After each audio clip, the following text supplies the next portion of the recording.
زانی او مشرک وحرم ذلك علی المؤمنین. وہاں پر مطلب یہ ہے کہ یہ بات تھی کہ زانی مرد کے لیے زانی عورت یا مشرک عورت ہوگی، اور اسی طریقے سے زانی عورت کے لیے وہی شخص ہوگا جو خود زانی ہو یا مشرک ہو. یہ قرآن کا فیصلہ ہے. ہم نے آپ کو بتایا تھا کہ زنا ایک قرض ہے. تفسیر روح البیان للبروسی اس کے اندر بخارا کے ایک سنار کا ذکر کیا ہوا ہے. ایک سنار تھا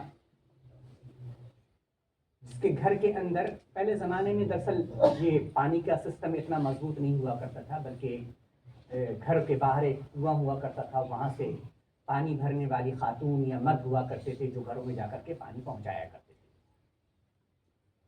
وہاں پر بھی اس کو کہتے ہیں سقا، یعنی کہ سیراب کرنے والا. ٹھیک ہے، وہ پانی بھرا کرتا تھا ایک سقا. کافی پرانا تھا، وہ کافی پرانا، تقریباً 15-16 سال ہو گئے تھے اس گھر میں کام کرتے ہوئے. اتنا معتمد تھا وہ. سنار نے اپنی دکان پر کوئی عورت آئی، سونا مطلب اس نے چوڑیاں خریدی ہوں گی، اس نے کہا اس کو ذرا سا میرے ہاتھوں میں پہنا دو. آج بھی رواج ہے، آپ جائیں تو وہاں پر عورتیں کہتی ہیں ذرا سا یہاں لگا دو میرے کان میں، ناک میں بھی پہنا دو، ہاتھوں میں بھی پہنا دو. اس نے بھی کہا، اس نے شہوت سے اس عورت کا ہاتھ دبایا. ادھر وہ سنار شہوت سے ہاتھ دبا رہا ہے، ادھر وہ 15 سال سے وہ خادم جو پانی بھرتا تھا، ٹھیک ہے، وہ پانی بھرتے ہوئے عین اسی وقت میں جو سنار کی بیوی تھی اس کا ہاتھ اس نے شہوت سے دبایا. قرض ہے. اسی وقت جب وہ سنار رات میں آتا ہے شام میں اپنی دکان کو بڑھا کر کے، اس کی بیوی رو رہی ہوتی ہے. اس نے پوچھا بات کیا ہوئی، تو اس نے کہا کہ یہ حرکت ہوئی ہمارے ساتھ. سنار رونے لگا. اس کی بیوی نے پوچھا تم کیوں رو رہے ہو؟ کہنے کا غلطی اس کی نہیں ہے، غلطی ہماری. ہم نے یہ کام کیا تھا، اس وجہ سے تمہارے ساتھ یہ کام ہوا. یہ قرض، اور قرض کیسے ہے؟ دوسرے طریقے سے. سنار نے کچھ نہیں کہا، اس نے دل ہی دل میں توبہ کی، معافی کی، مانگی، اور آئندہ سے یہ عہد کیا کہ آئندہ سے یہ کام کبھی نہیں کروں گا. نہ اس نے یہ بات بیوی کو بتائی اور نہ یہ کسی کو خبر. دوسرے روز وہ نوکر آتا ہے اور پھر اس اپنی مالکہ سے وہ معافی مانگتا ہے. قرض، ادھر غلطی میں قرض، ادھر معافی میں قرض. اور یہیں پر بات ختم نہیں ہوتی. روح المعانی ایک تفسیر کی کتاب ہے علامہ الآلوسی رحمۃ اللہ علیہ کی. انہوں نے ایک بادشاہ کی بات لکھی ہے کہ کوئی کسی ملک کا ایک بادشاہ تھا، اس نے کسی عالم کے ذریعے سے یہ تقریر سنی کہ زنا قرض ہے. تو اس نے اپنی بیوی سے کہا کہ تم جاؤ، اپنی بیٹی سے کہا کہ جاؤ اور بازار کا ایک چکر لگا کر کے دربار میں آؤ، اور جو حالات تمہارے ساتھ گزرے وہ آ کر وہ بتانا. چنانچہ وہ گئی سادے لباس میں. کہا تھا کہ سادے لباس میں جانا تاکہ کوئی پہچان نہ سکے. کسی نے اس کی طرف نظر اٹھا کر کے نہیں دیکھا. لیکن جب وہ عین دربار میں گھس رہی ہے، اس وقت ایک درباری جو وہاں ملازم کام کرنے والا تھا، اس نے یہ سمجھا کہ یہ یہاں پر خادمہ ہے، کام کرنے والی ایک ملازمہ ہے. چنانچہ اس نے اس کو گلے لگایا اور اس کا چمہ لیا اور اس کے بعد چھوڑ دیا. اس نے جا کر کے بیٹی نے یہی چیز بتائی. بتانے کے بعد اس نے کہا کہ پورے اپنی زندگی کے اندر ہم نے یہی ایک حرکت کی تھی ایک اجنبیہ کے ساتھ، وہ قرض یہاں ادا ہو گیا.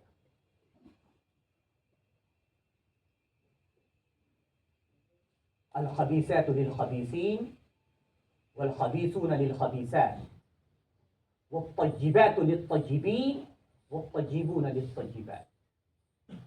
نبی علیہ الصلوۃ والسلام نے بخاری شریف کی روایت ہے، فرمایا کہ کون ہے جو مجھے 2 چیزوں کی ضمانت دے تو میں اس کو جنت کی ضمانت دوں. 2 چیزیں کیا ہیں؟ نبی علیہ الصلوۃ والسلام نے فرمایا اس کا مفہوم یہ ہے کہ جو شخص اپنے دونوں جانگوں یعنی کے بیچ یعنی شرمگاہ کی حفاظت کی ضمانت دے اور دونوں جبڑوں کے بیچ یعنی زبان کی حفاظت دے تو میں اس کو جنت کی ضمانت دیتا ہوں. ایک دوسری روایت ہے جس میں قریش کے لوگوں کو مخاطب کر کے نبی علیہ الصلوۃ والسلام نے فرمایا، اے قریش کے نوجوانوں، زنا سے بچو، اپنی شرمگاہوں کی حفاظت کرو۔ یہ تمام چیزیں یہ بتا رہی ہیں کہ پاک دامنی بہت ہی عظیم چیز ہے، شرط یہ ہے کہ اس سے اختیار کیا جائے۔ صحابہ رضوان اللہ علیہم اجمعین کے واقعات سنیں گے آپ تو آپ کی نظریں جھک جائیں گی۔ مرثد ابن ابی المرثد ایک صحابی ہیں، حضور صلی اللہ علیہ وسلم نے ان کو اس بات کے لیے منتخب کیا تھا اور اس بات کی ذمہ داری دی تھی کہ مکہ کے اندر وہ مسلمان جو اپنی کمزوری کی وجہ سے ہجرت نہیں کر سکے ہیں، اگر وہ ہجرت کرنا چاہیں تو آپ ان کی مدد کریں تاکہ وہ ہجرت کر سکیں۔ اس کے لیے وہ مکہ میں مقیم تھے، مرثد ابن ابی المرثد۔ وہاں پر عناق نام کی ایک عورت تھی جو فاحشہ عورت تھی۔ مرثد ابن ابی المرثد جب ایمان میں داخل نہیں ہوئے تھے تو اس سے ان کی قربت تھی، معاملات تھے، لیکن جب ایمان میں داخل ہو گئے تو بہرکیف غلط کام کا انجام ان کو سمجھ میں آیا، انہوں نے اس سے توبہ کیا۔ عناق نے جب ان کو دیکھا تو پہچان گئی، اس نے کہا کہ آج تم ہمارے یہاں رکو گے، رات نہیں گزارو گے۔ مرثد ابن ابی المرثد سمجھ گئے کہ اس کا مقصد کیا ہے، تو انہوں نے صاف کہا کہ میں اسلام میں داخل ہو چکا ہوں اور اسلام اس بات کی اجازت نہیں دیتا۔ یہ تھے مرثد ابن ابی المرثد۔ صحابہ کے ایک واقعہ لکھا ہوا ہے کہ کسی دشمن قوم کو فتح کر کے جب لوٹ رہے تھے تو ان کے دشمنوں نے یہ انتظام کیا، راستے میں جب وہ گزر رہے تھے تو راستے میں انتظام کیا کہ اپنی عورتوں کو بے پردہ سج سور کر کے راستے میں کھڑا کر دیا۔ ان صحابہ کے جماعت کے جو امیر تھے انہوں نے وہ آیت پڑھی جس کے اندر مسلمانوں کو اللہ تبارک و تعالیٰ نے مومنین کو کہا ہے کہ اپنی نگاہوں کو نیچے رکھو۔ صرف یہ آیت پڑھی زور سے، تمام صحابہ کی نگاہیں نیچی ہو گئیں اور وہ آہستہ سے گزر گئے۔ جب وہ مدینہ پہنچے تو اہل مدینہ نے پوچھا کہ تم نے وہاں کی در و دیوار دیکھی، بلڈنگیں دیکھی، کیسی خوبصورت اور کیسے اچھے تھے؟ تو انہوں نے کہا کہ ہم نے کچھ نہیں دیکھا کیونکہ ہم نے نظریں نیچی کر کے ہم آ گئے۔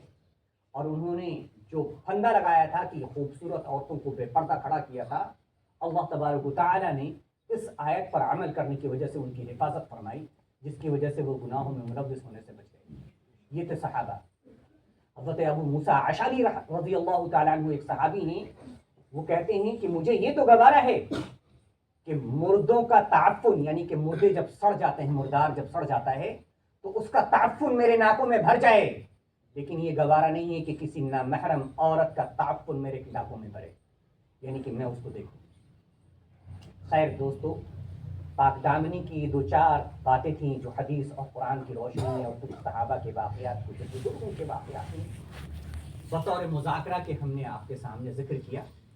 اس ذکر کرنے کا مقصد صرف یہ ہے کہ آپ اپنے اندر اس برائی سے توبہ کریں اور اس اہم فضیلت اور اس اہم نعمت کو، یعنی پاک دامنی اور حیا کو اپنی زندگی میں اختیار کرنے والے بن جائیں۔